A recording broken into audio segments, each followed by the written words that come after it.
तो प्रश्न है यहाँ पर √3 + √5 पूरे की घात 2 एक अपरिमेय संख्या है। तो हम यहाँ पर देखेंगे हमारी 4 संक्रियाएं होती हैं, जोड़, घटाना, गुणा और भाग।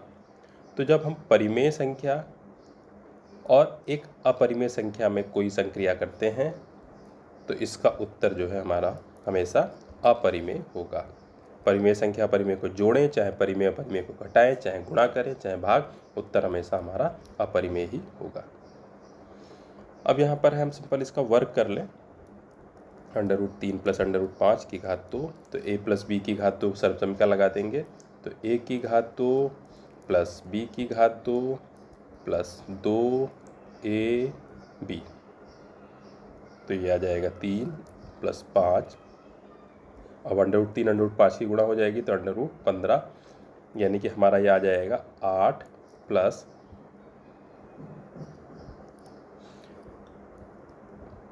2√15। अब 8 + 2√15 को जैसे हम पिछले सवालों में करते आए हैं, हम इसको इसी तरह से अपरिमेय सिद्ध कर देंगे कि अपरिमेय है। इसका एग्जाम्पल हम आगे देख लेंगे, एक प्लस वाला सवाल आएगा, या यहीं पर हम कर लेते हैं हम लोग। तो 8 + 2√15, इसको हम वही मान लेंगे कि माना ये परिमेय है। जब परिमेय है तो a/b के रूप में इसको हम लिख सकते हैं, जहाँ पर a और b सहभाज्य है और b ≠ = 0 ही लिखना पड़ेगा। a और b सहभाज्य है और b ≠ 0, 0 नहीं है। तो 8 + 2√15 = a/b। 8 को हम उधर ले जाएं तो 2√15 = a/b - 8। a/b हमारी परिमेय थी, उसमें से हम 8 घटा रहे हैं परिमेय संख्या। तो जब परिमेय से परिमेय घटाएंगे, परिमेय संख्याओं पर कोई संक्रिया करी जाएगी तो उसका उत्तर हमेशा परिमेय होता है। तो इधर हमारा जो RHS आएगा दायां पक्ष, वो परिमेय है। और बाएं पक्ष में देखेंगे √15 अपरिमेय है और इसको 2 से गुणा कर रहे हैं, तो ये अपरिमेय उत्तर होगा हमारा। तो बायां पक्ष अपरिमेय, दाहिना पक्ष परिमेय, ये विरोधाभास हो गया। तो जो हम लेकर चले थे वो हमारा गलत सिद्ध हो गया फिर।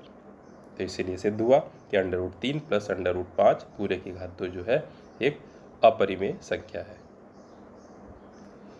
Okay, I found this on the web for plus. फिर हम अगला सवाल, सिद्ध कीजिए कि √11 एक अपरिमेय संख्या है। तो मान लेंगे, माना √11 जो है ये परिमेय है। अपरिमेय इसलिए नहीं मानते हैं, परिमेय की परिभाषा वही हुई जिसको p/q के रूप में नहीं लिख सकते हैं। तो जब इसको हमने परिमेय मान लिया तो √11 को हम एक भिन्न के रूप में लिख सकते हैं, जिसके अंश और हर a और b है। यहाँ पर a और b सह अभाज्य है और जो हर है वो 0 नहीं है। दोनों तरफ वर्ग कर देंगे तो वर्ग करने से इधर आ गया 11 = a की घात 2 बटे b की घात 2। तिरछे गुणा कर देंगे तो आ जाएगा हमारा यहाँ पर a² = 11b²। अब यहीं पर हम देख सकते हैं कि a², ये एक ही संख्या लिखी है, इधर 11 है और b² है, यानी कि क्या हुआ, 11 और b² की गुणा करने से a² आ रहा है। इसका मतलब a की घात 2 में हमारा 11 भी शामिल है और b की घात 2 भी शामिल है, यानी कि 11 एक गुणनखंड है a की घात 2 का, और b² भी जो है a की घात 2 का एक गुणनखंड है, यानी b² जो है हमारा a की घात 2 का गुणनखंड है। तो इसका मतलब b भी गुणनखंड होगा, b भी a का एक गुणनखंड है।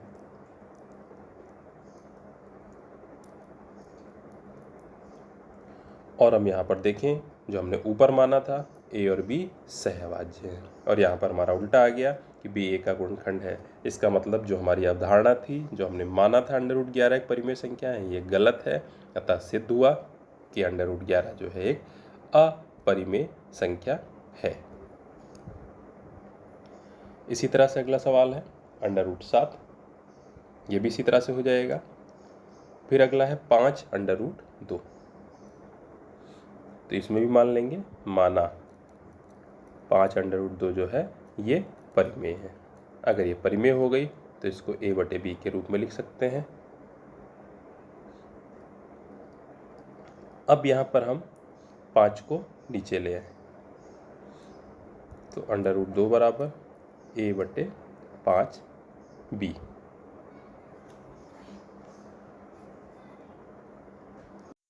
अब यहाँ पर हम ये तथ्य देखें, जब a/b हमारी परिमेय थी और बटे में 5 आ गया, यानी कि 5 से भाग करी गई, तो ये संख्या हमारी परिमेय ही होगी। और अगर हम लेफ्ट हैंड में देखें तो वर्गमूल 2 है, वर्गमूल 2 को हम p/q के रूप में नहीं लिख सकते, तो ये हमारी अपरिमेय है।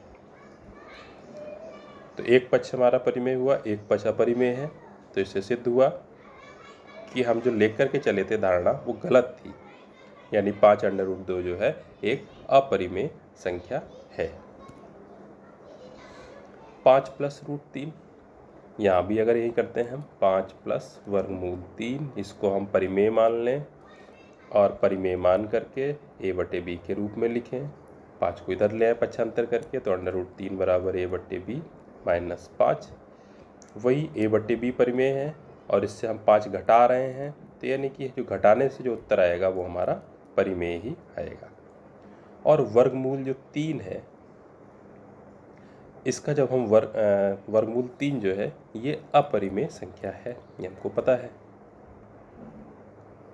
तो इसका मतलब यहाँ पर ये हुआ कि दोनों पक्ष जो हैं बराबर बराबर नहीं है, एक अपरिमेय आ रहा है, एक परिमेय आ रहा है, दोनों बराबर नहीं है पक्ष, तो ये हमारा सिद्ध हो जाएगा यहाँ पर ये अपरिमेय संख्या है।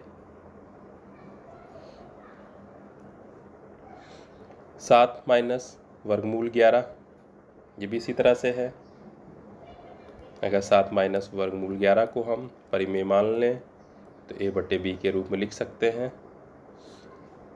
पक्षांतर करके ले जाएं तो 7 - a/b इधर ले आए बराबर वर्गमूल 11। अब a/b भी परिमेय थी, 7 भी परिमेय है, परिमेय से परिमेय घटा रहे हैं तो उत्तर हमारा परिमेय आ रहा है।